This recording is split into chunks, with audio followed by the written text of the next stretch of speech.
Good morning, students. In the today's class, we will discuss the pressure at a point in the fluid, and in the previous classes we have discussed about the variation of fluid on the fluid element, and we have discussed or we have derived a differential equation, that is pressure variation on the fluid element in the different directions. So from that, the variation of pressure on the fluid element in the various directions. So based on that differential equation, we have derived this delta P by delta x equal to 0. So delta P by delta y is equal to minus W minus W, then delta P by delta z is equal to 0. So from this differential equations, it is very clear that the pressure in the static mass of fluid, it varies only in the vertical direction. It means in the y direction. It means delta P by delta y is equal to minus W. And the pressure variation in the static mass of fluid on the fluid element in the x direction, that is delta P by delta x equal to 0, delta P by delta z is equal to 0. Okay, so we have also, this is the differential equation. This is the differential equation for pressure variation. For the pressure variation. So similarly, we have also discussed the Pascal's law in the last class, and also we have derived the equation Px is equal to Py is equal to Ps.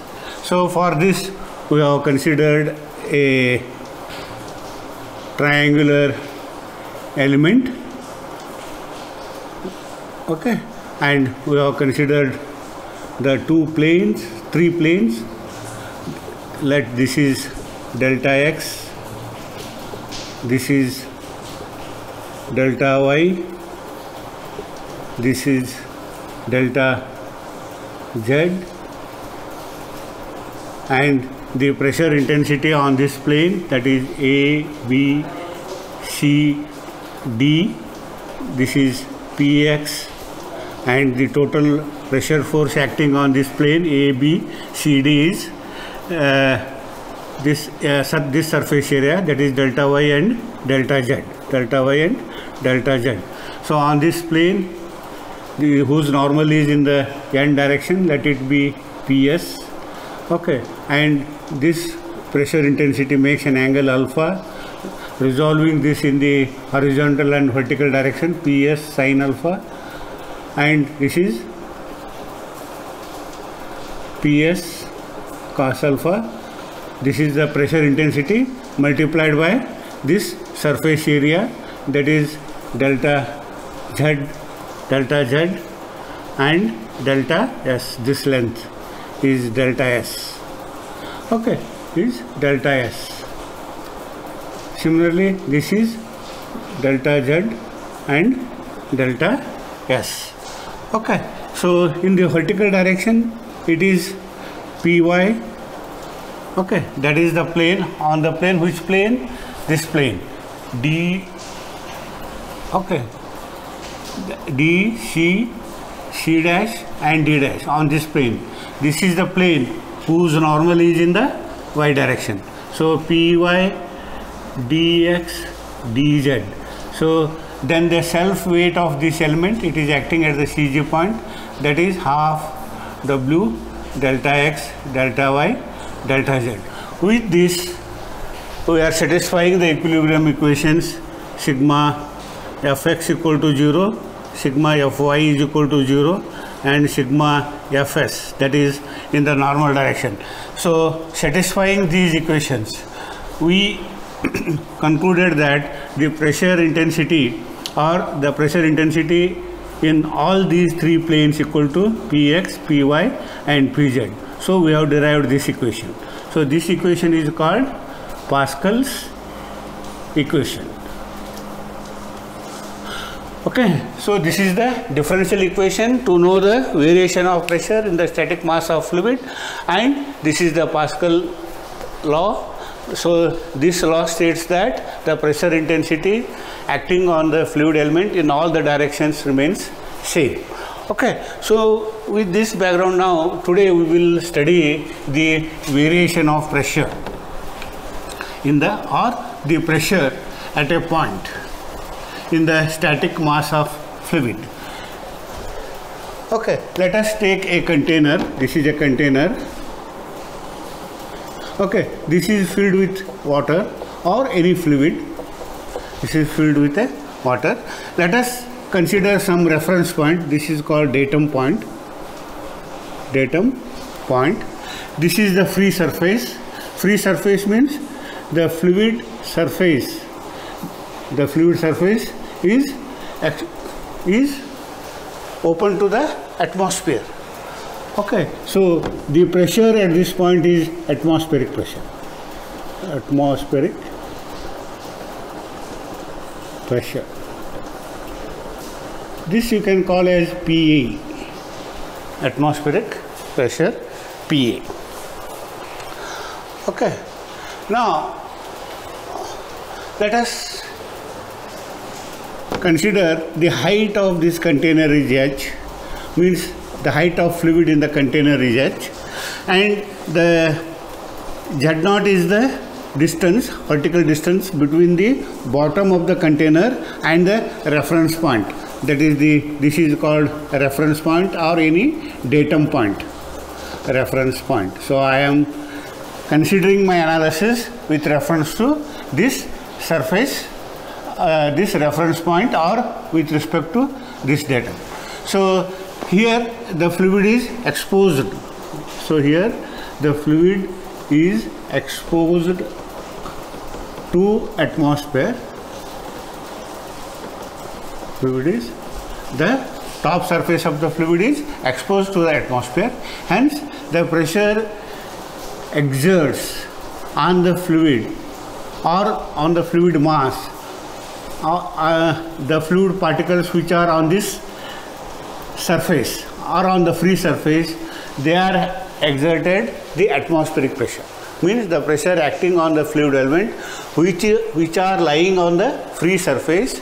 On those fluid elements, the pressure exerted or the pressure on those elements will be atmospheric pressure. Okay, so now let us consider a point P at a depth h, small h, from the free surface. From the free surface.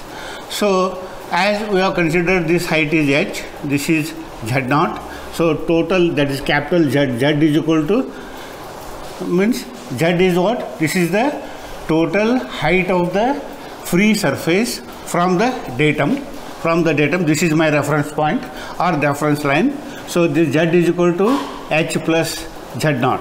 Z is equal to h plus z0. Let us consider a point P, which is lying a distance h, small h, below the free surface as shown in figure. Okay, this is the point, any point considered within the static mass of fluid at a height small h from the free surface or small z from the reference point.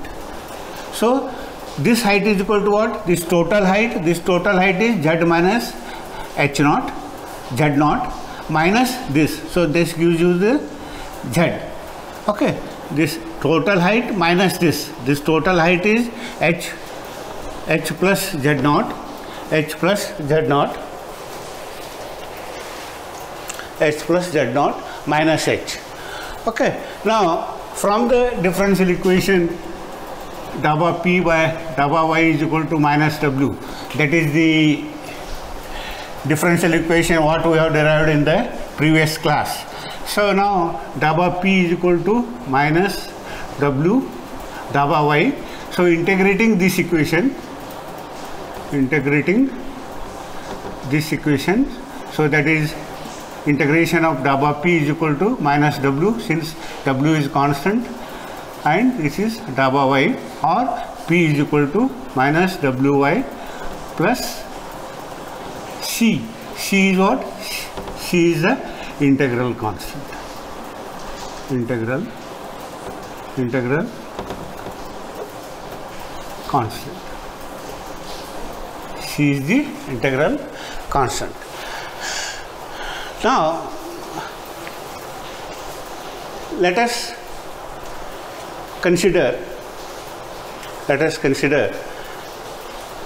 the pressure at point free surface.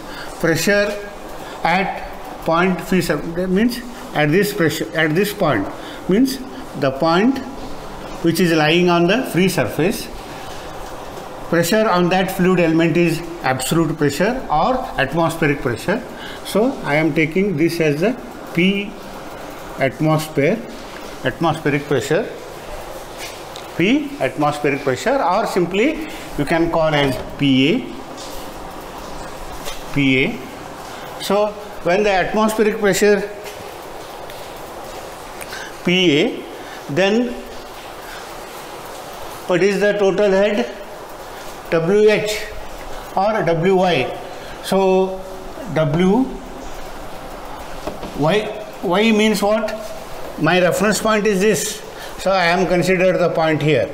So reference point is this, and this is the point considered is on the free surface of the fluid.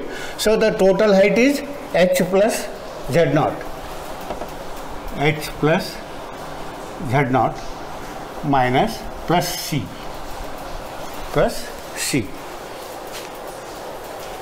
Therefore, now, or this is total pressure P is equal to so the atmospheric pressure PA. So now this is equal to PA plus W H plus Z0 equal to C. Okay. Now my integral constant PA is equal to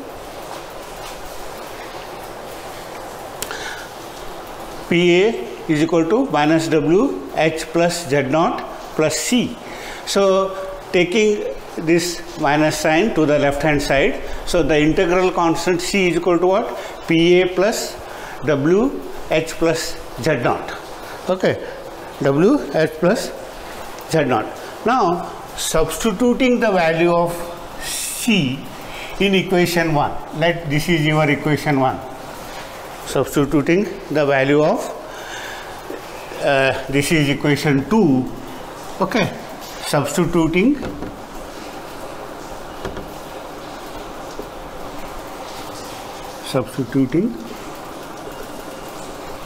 the value of C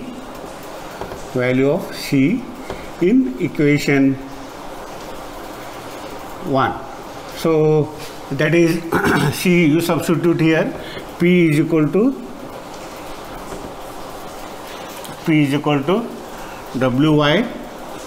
minus WY plus PA plus WH plus Z0.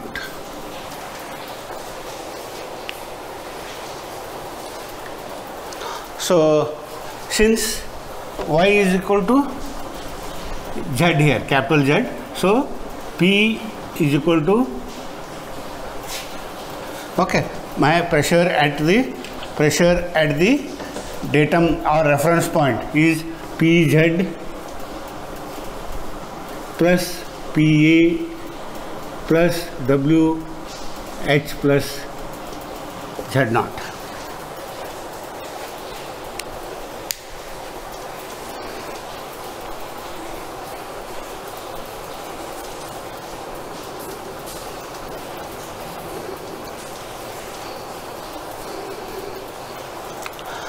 Okay.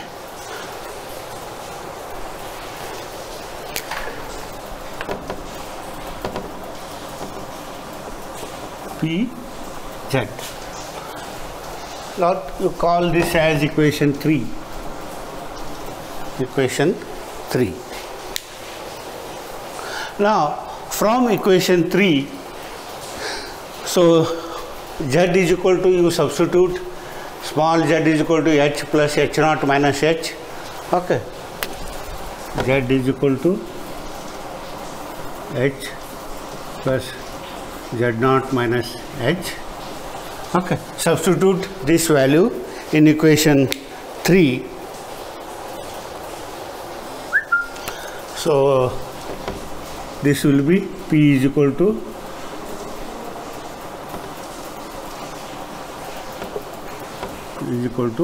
minus W h plus z naught minus h plus this PA plus WH plus W z naught, or P is equal to minus WH minus W z naught plus WH plus PA plus WH plus W z naught. So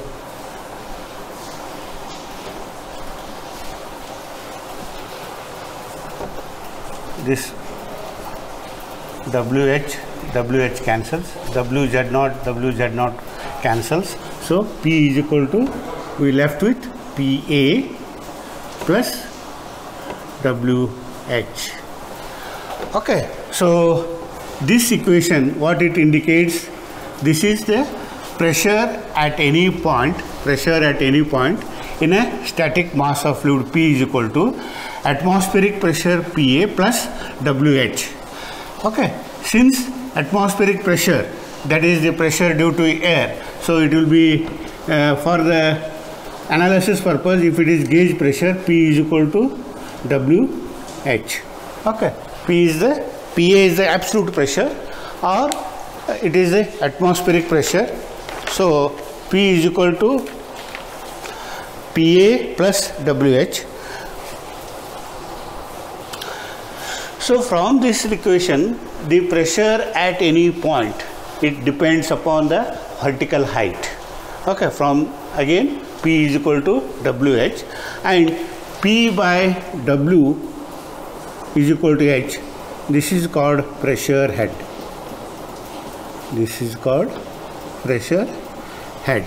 Okay, now on this element, on this fluid element, which is in the static mass of fluid, pressure acting on this fluid element is equal to P into WH. Okay, it means W is the unit weight of what fluid. Okay, that is the weight density or specific weight of this fluid multiplied by the height, that is the vertical distance, because we want to know what is the pressure at this point. Okay, so this point is lying at a distance h below the free surface. Okay, h. Okay, so this is the pressure intensity. Then P by W. Okay, P by W is called static head, pressure head. Okay, or this is the pressure head. P by W is the pressure head. So this is a very important concept. So normally whenever we are measuring the pressure inside the pipe or in the open channel flow, so instead of measuring the pressure, we are measuring the pressure heads. Okay, so we are measuring the pressure heads. Now based on this, P by W is equal to H. Okay, let us take a simple example.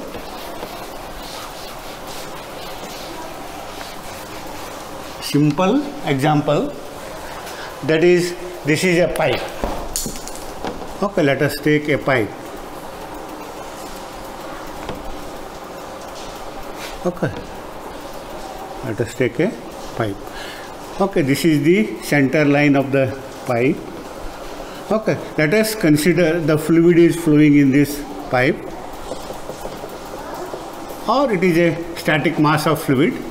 Okay, now these are my two sections. Okay, this is the pipe, and this pipe consists the fluid, or it is filled with a fluid, and let us consider two sections. This is the fluid inside the pipe. So now consider 3 points, that is A, B, C inside the pipe, Okay, so now this pressure, this fluid, it is exerts a pressure inside the pipe. Okay, either it is moving or it is in the static condition, fluid element is having the pressure. So let us consider the pressure is constant throughout this pipe. The pressure P is constant. P pressure is constant inside the pipe. It means what? The pressure intensity on the fluid element which is lying at point A is P, and also the fluid element lying at point B is also P. The pressure intensity on the fluid element in the static mass of fluid, this is a static mass you can consider. So the pressure intensity is also P. So P, this is here, let us take PA, PB, PC. Since pressure is constant inside the pipe, so P is equal to, I am having PA, PB, PC. This can be, okay, observed if the pressure is same. So let us take a glass tube. So this is called piezometric tube. Let us take a glass. This is called a piezometric tube. Piezometric tube. The fluid inside this pipe, it exerts the pressure. Because of that pressure, the fluid rises inside this piezometric tube up to this. So this is H. So this H is equal to P by W. So this head is called pressure head. This head is called the pressure head. Now I am taking another different safe, this one.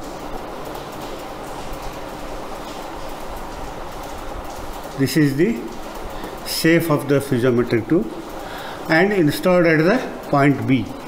So in this point also the fluid rises, but it is also rises up to the same height, up to this height. Okay, this is head H. This is the head H. This is also equal to P by W. Or you can take at point C, the shape of the piezometric tube is like this. Okay, this is the piezometric tube, shape of the piezometric tube. It is a curved one.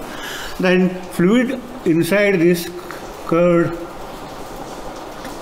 tube is also rises up to this.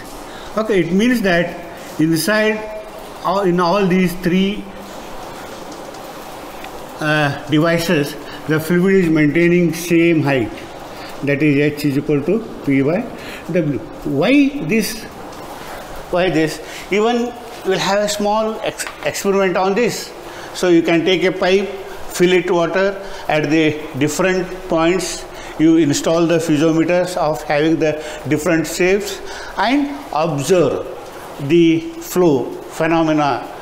Okay, because of the pressure exerted by the fluid element inside the pipe, the pressure, because of that pressure, the fluid is going to rise inside these tubes. So if it is vertical, the fluid is going to rise up to this level. If this is a different shape manometer or piezometer, so at the top this is the cross sectional area and this is at the top, this is the cross sectional area. So the fluid is also rising up to this, and this is the curved tube, and curved fluid is rising up to this. Means the fluid is rising in all these three tubes, rising up to the same height. This is why, because the pressure inside the pipe is constant, or the pressure inside the pipe is same. Okay, that's why the pressure, because of that pressure, the fluid is rising in all these three tubes up to the same height. So this height is going to call as the pressure head, as the pressure head. So because this is the pressure head, P is inside, W is always constant. That is let's consider the same fluid.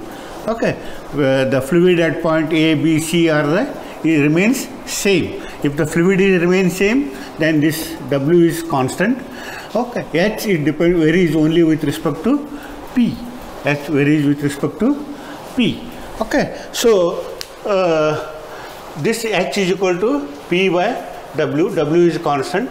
So because of the same pressure intensity, the fluid is going to rise. This H is remain same. Why? Because W is constant, pressure intensity inside the pipe is same.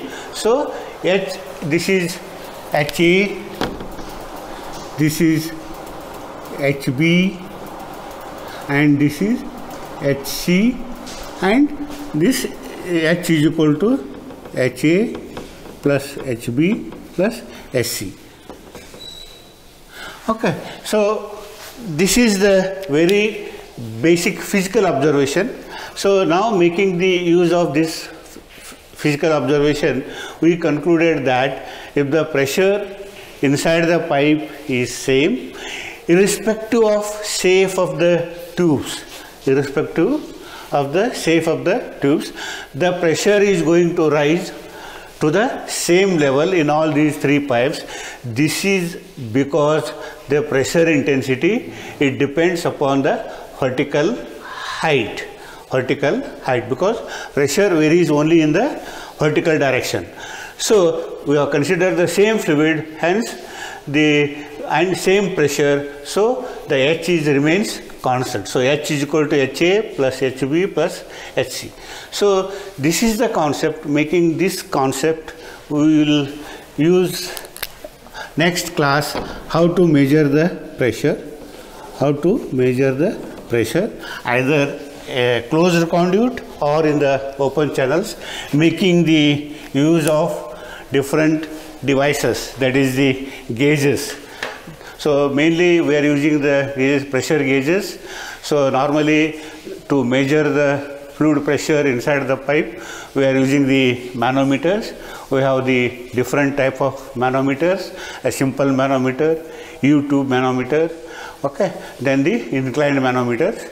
So we will discuss about the manometers and how to make the use of manometers to measure the fluid pressure inside the pipe, or to measure the difference in pressure between the 2 points inside the pipe in a single pipe, or to measure the pressure difference between 2 points in the 2 separate pipes. So this can be done with the help of this pressure measurement can be done with the help of the pressure gauges, that we will study in the next class.